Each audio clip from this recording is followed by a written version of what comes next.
I did a piece not long ago on, and I gave it the appropriate title: "Rich Ass White People Going to the Moon. Boycott Jeff Bezos." What I need to talk about is now all the workers on Amazon need to go on strike.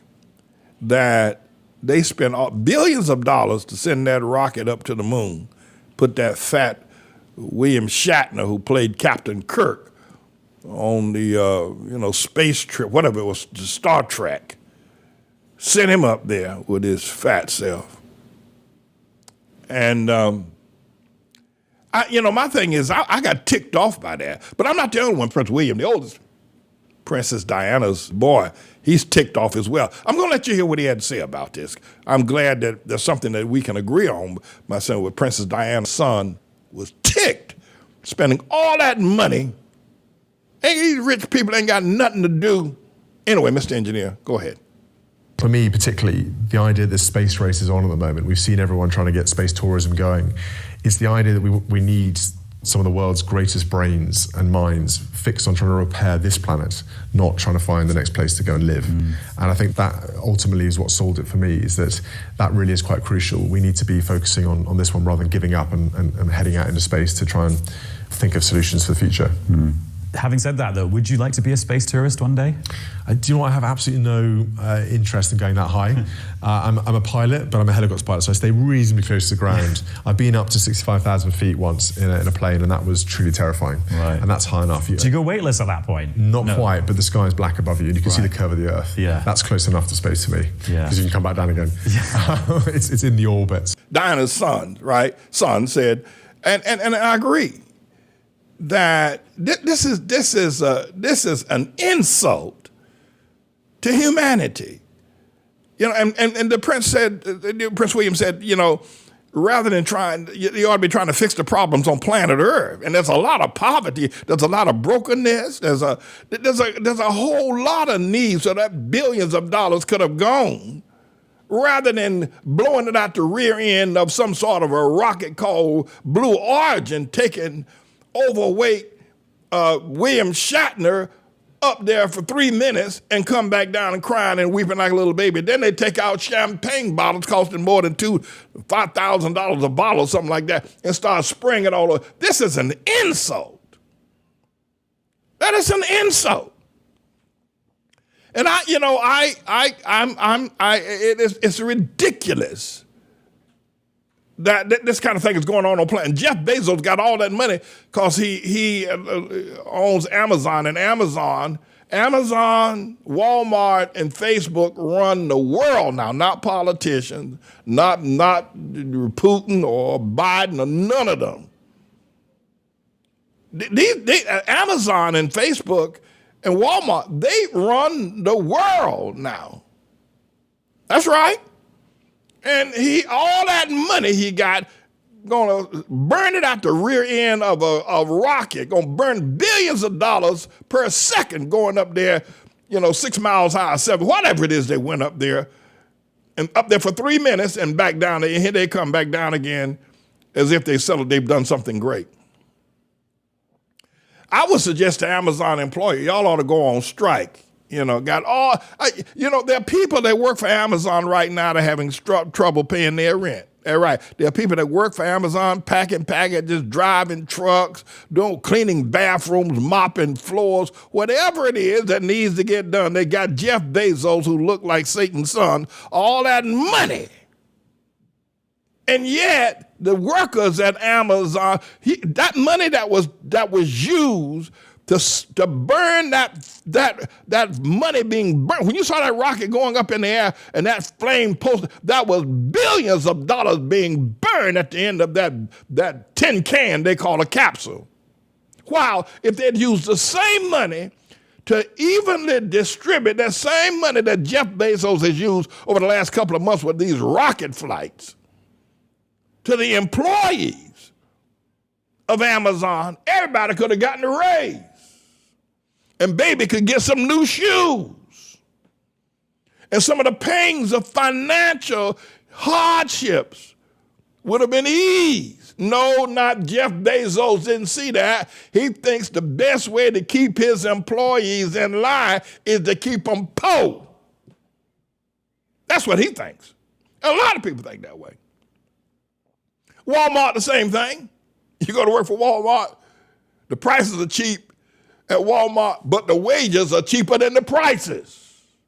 You go to work for Amazon, the shipping cost is cheap, but the employees get paid, and salaries are cheaper than the shipping cost. And they're getting all that money. Bezos. Prince William said, no, he said, no, it turned this stomach, makes him sick.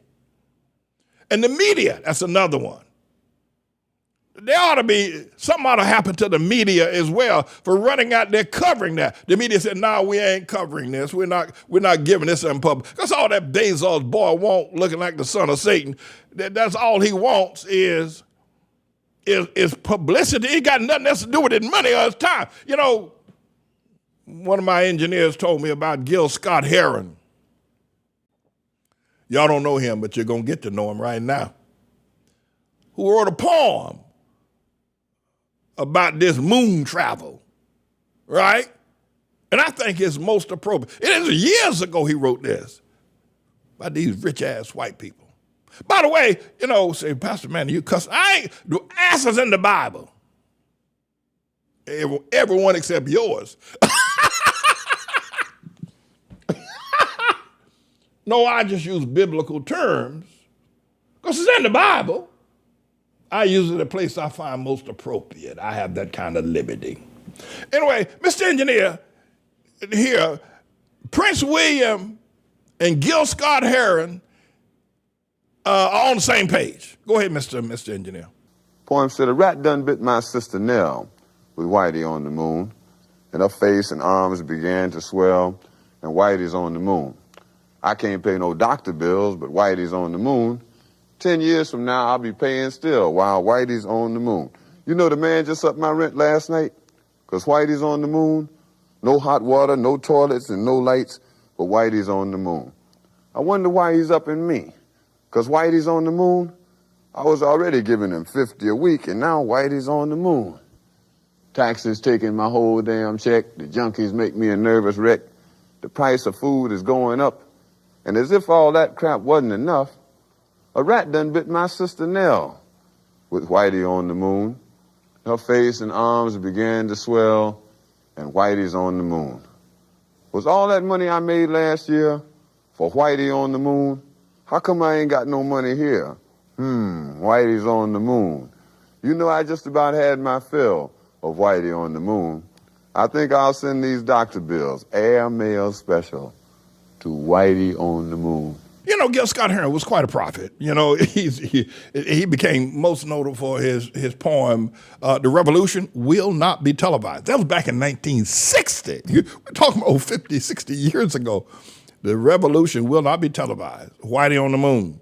And now we see Jeff Bezos and got all that money. There's something wrong. You know, we need to bring back President Roosevelt, not FDR, Theodore, who did the trust busting back at the turn of the last century, a century ago, breaking up all these monopolies where people were getting all that money like Standard Oil with Rockefeller and Getty and all them other people, Carnegie and Mellon. He broke up all those organizations, and that's what needs to happen with Facebook, needs to happen with Amazon, needs to happen with Walmart. They need to be broken up because they're getting filthy rich and they don't care nothing about poor people. Jesus said this, that in order for you to become a billionaire, you got to hate God and poor people. That's what Jesus said. That's what he said. And he said as a result of that, it'd be harder for a rich man to go through a eye of a needle than for a rich man to get into his kingdom, his heaven. But thank you, Prince William, and thank you, Gil Scott Heron. You know, this just don't make no damn sense at all. That about dams in the Bible, that all that money, and then the other thing, let me just put this in there, you know, they drag Captain Kirk, William Shatner, they put him on because, you know, it's publicity.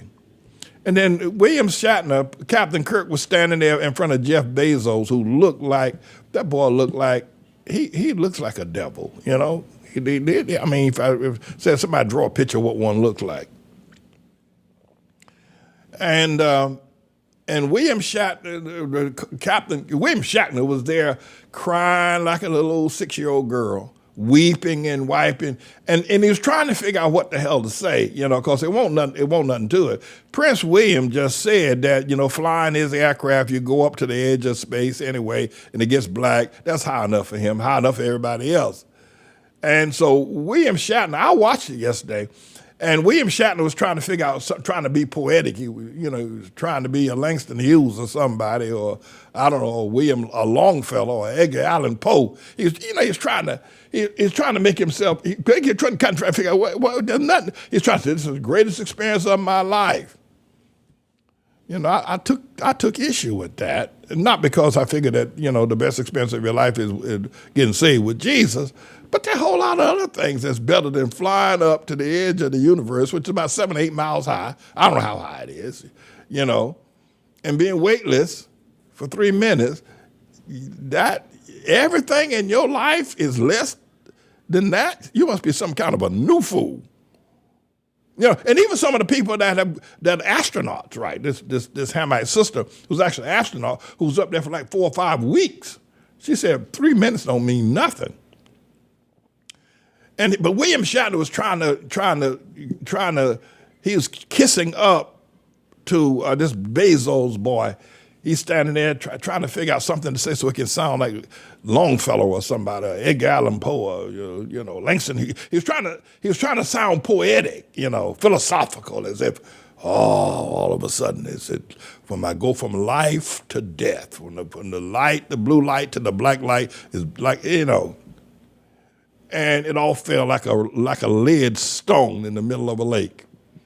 But this is the time, you know, we just need. I urge the employees at Amazon, y'all all stick together and go on a strike, because, and some mathematician ought to get one of our mathematician students here at ATLAH to figure out the amount of money that was spent, the billions of dollars that Jeff Bezos has spent over the years building this firecracker for himself. If that money had been given to the employees of Amazon, how much would that increase their annual salary or put into their retirement program? What would that bring them at retirement? And would not that have been a better use of the money than burning it out the rear end of a cap gun, a little old pipe, burning all that money going up there to spend 3 minutes in weightlessness and then come back and lie about it? I'm James David Manning, but I do want to encourage Amazon people, go on strike and vote Jeff Bezos out of office and make one of your foremans that's now mopping the floor at one of the centers the president and the chairman of the board of Amazon. And call me if you need my legal help. I'm always available.